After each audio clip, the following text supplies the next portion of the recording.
The very last song, and I'm so sad. Are you sad? So you know, hey, let me just talk to the band real quick about something.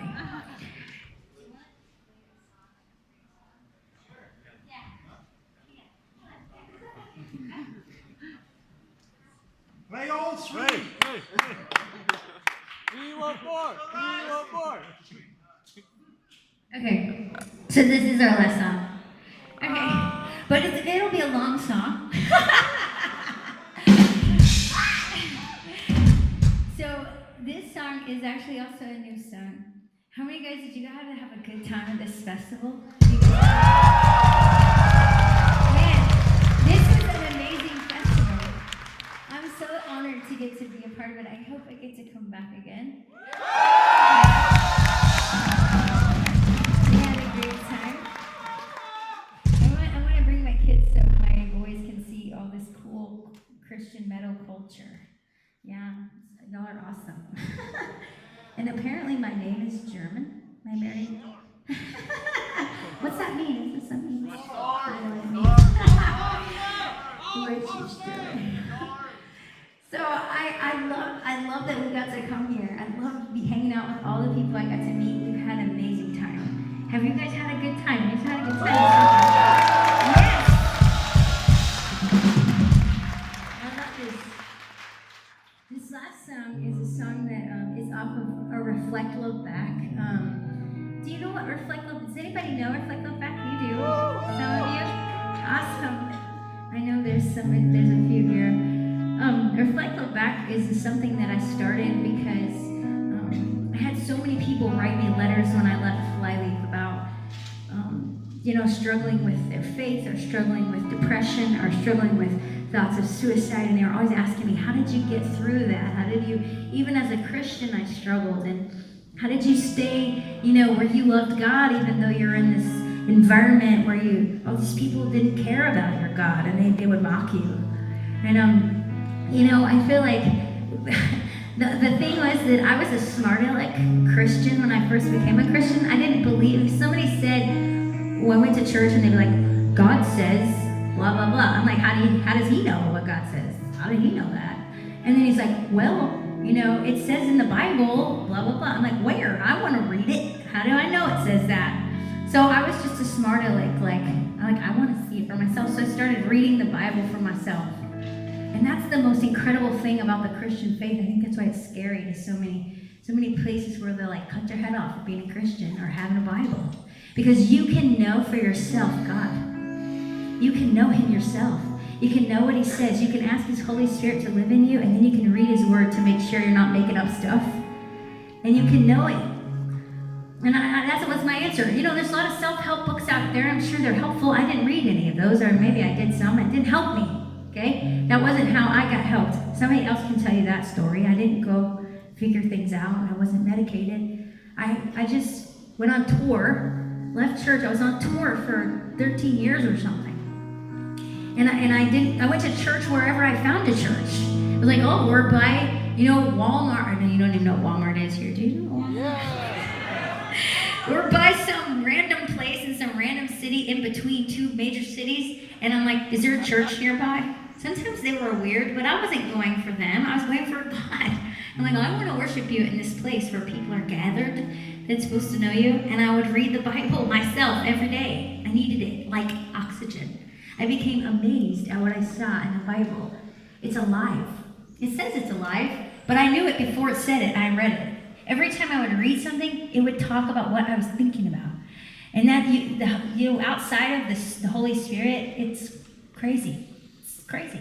You try to read it, it's like, this is psycho. It's crazy. But if you ask the Holy Spirit to lead you and help you understand, it starts coming to life. And it'll start speaking to you right where you are. And I just held on to it. And if I had a question and something was weird, I would start praying about it. What is that? God, what's that? Within 2 weeks, I would have an answer that brought me peace. And I held on to it every day. I can know God for myself. That's incredible. How do people help me? There's so much wisdom there. If I ever said anything smart, let me tell you, it's probably from the Bible. If you were ever impressed with anything lyric I wrote, I remember this one atheist girl, she loved our music so much. She hated Christians, but she loved our Christianist songs the most. She's like, this is so strange. I love all your most Christian songs, and I didn't even like Christians. She's like, but I decided to read the Bible, and guess what I found? A lot of your lyrics are in there. The ones I really like are in there. I'm like, yeah. I mean, that's where I get my best ideas. So anyway, if you have a smartphone, you probably don't read much. I mean, maybe that's not true for everybody, but sometimes you just want to push play and be a zombie. I know I do. So what I did was I made a bunch of YouTube videos so you could read the Bible for yourself. And we're trying to make more of these. So we try to figure out the best way to give it to people. We did a 12-week study where every day you can wake up, push play, and for 10 minutes you can hear about the Bible. And then at night you can push play, and then a chapter will be spoken to you. They'll look in the screen and tell you the story. It's me, my husband, my son. Sometimes my 8-year-old is doing it. My friends. Ryan Reese from the Whosoevers did one. It's just because I wanted to see somebody look in my eyes and tell me the story because I remember better that way. So I was like, let's make this. My husband thought I was crazy. It's like 12 weeks every day. That's like 140 videos. I'm like, what's wrong with that? He's like, what are you talking about? I'm like, just put the camera up and I'll just talk. I talk too much anyway.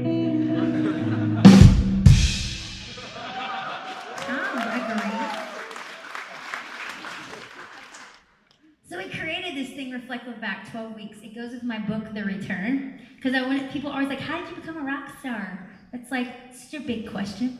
All I wasn't trying to be a musician. I actually didn't want to be a musician. That was like the worst thing I could think of to be. My mom was a musician, and we were totally hungry all the time. Didn't know where we were going to live sometimes. I was like, I'm not doing that. I want my kids to, I'm sorry, Mom. But I did not want to be a musician, let me just tell you. But when I became a Christian, I didn't know how to play the guitar. And there's a scripture that says, don't hide your gifts and talents, give them all to the Lord. And so I'm like, well, I'll give you that. I also like waiting tables, waitress, I like doing that. I like watching kids. I really love children. I thought that's what I would do. And God bless the music. I'm like, I start playing guitar for people at school. Just my friends. First, it was just in my room. To God, me and you. Okay, I'll give you this. And then somebody said, will you play that at school? And I was like, okay, guess I should do that. And then the girl's crying over the song in the front row, and I'm like, I guess God's doing something with this. So I owe him my life. I owe him my life. I owe God my life. I would not be alive if he hadn't. I didn't know. I already owed him before that time because he gives me breath. But my life's his. So if he wants me to be a musician, he knows better than me, and I'm going to say yes. And so I just said yes, and he has adventures. And if it's something it's something that you're uncomfortable with, because he wants you to say yes to something because you love him and you trust him. And so that's what I did. So I ended up touring all over the world and doing all these things, and I'm here today because of that. It's crazy. He has ideas we don't have. His plans are bigger than ours for our lives. They're better, actually.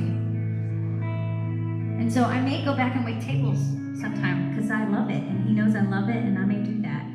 But for now, this is what I'm supposed to be doing. But I wanted to give you guys the ability to just push play and connect with God every morning, every evening, and hear what he's saying. That'll help you hear his voice and know what he's telling you to do when you read the Bible. That's like tuning. It's like a tuning fork. Like, oh, I think that's God. I read that in the Bible. And you can know. And I talk about that all in the videos. His voice, the enemy's voice, how to follow him. And then when I wrote The Return, I talked about how I became a rock star.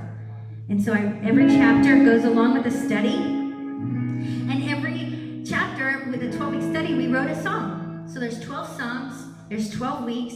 There's a video every day for 12 weeks. Over 140.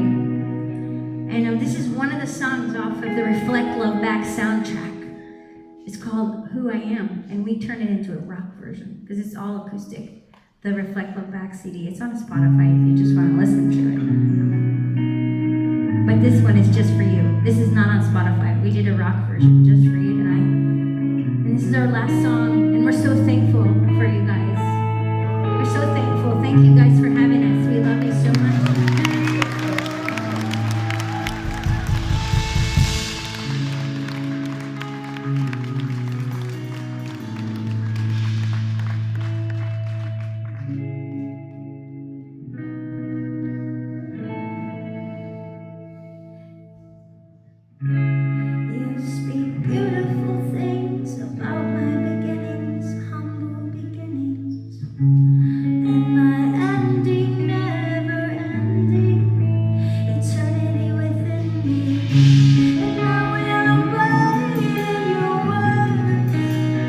beautiful